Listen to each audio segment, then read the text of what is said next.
Yan. Masakit po dito pag gana. Kasunod ka agad, lockjaw naman. At iba kasi yung kaso niyo, ito lockjaw. Ngayon, ano nangyari? Kailan pa nangyari? Last year po, nung pag-uwi ko po galing field trip, ano pa yan, nung pag-gising ko po, bigla pong tumutunog-tunog. Nakakangako po siya na malaki. Pero tumutunog-tunog na po. Tapos ngayong nakaraang week lang po, nung kumakain po ako, di ko na po nabubuka. Sumasakit, kumikirot po pagka... Ganga ka? Ganga lang po. Sige. Masakit na po. Masakit pag pinipilit nga. Kailangan kasi yan, kahit pa paano makikita nyo yung dito nyo, yung lining ng lips nyo. Kumbaga, kaya nyo binatin. Isa kanya, tignan mo.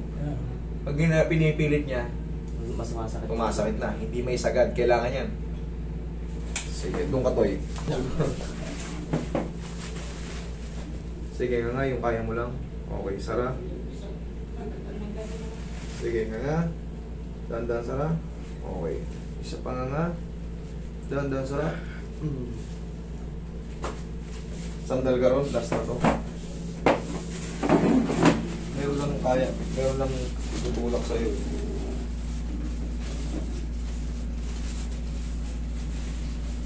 Sige nga.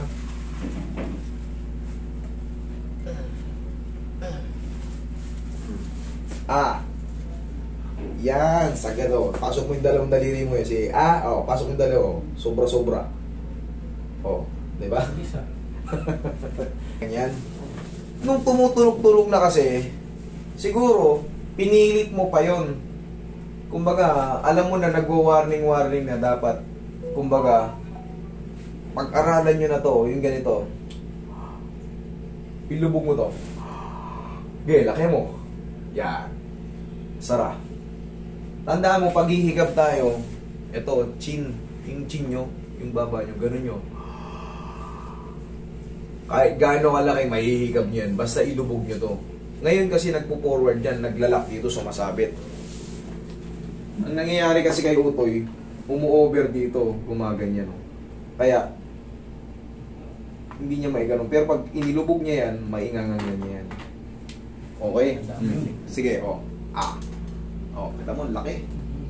Okay na. Tapos, ngayon, ang nire-reseta dyan ng mga TMJD experts sa abroad, chewing gum. Pag chewing gum ka left and right. Sa unang pagkakataon, pag nguya mo, siyempre, maghapon ka nag-nguya. Normal lang yun, mga ngawit. Pero ang purpose natin doon, ang goal natin doon, magmasel yung panga nyo. So, nangawit siya. Sundan mo lang ulit ng nguya. Para kang nag-gym. Nakapag gano'n ka na ba? Minsan nagbuhat. Sa unang araw. Sakit ng muscle ko. Pero anong goal natin? Pasakitin pa siya lalo para mag-improve yung muscle. Ganon din yan kasi may muscle tayo sa jaw. Nguya ka lang ng nguya, okay lang. Masakit. Pero tatandaan mo, pag ihingkab ka na, gano'n, no? Hingi ka nga.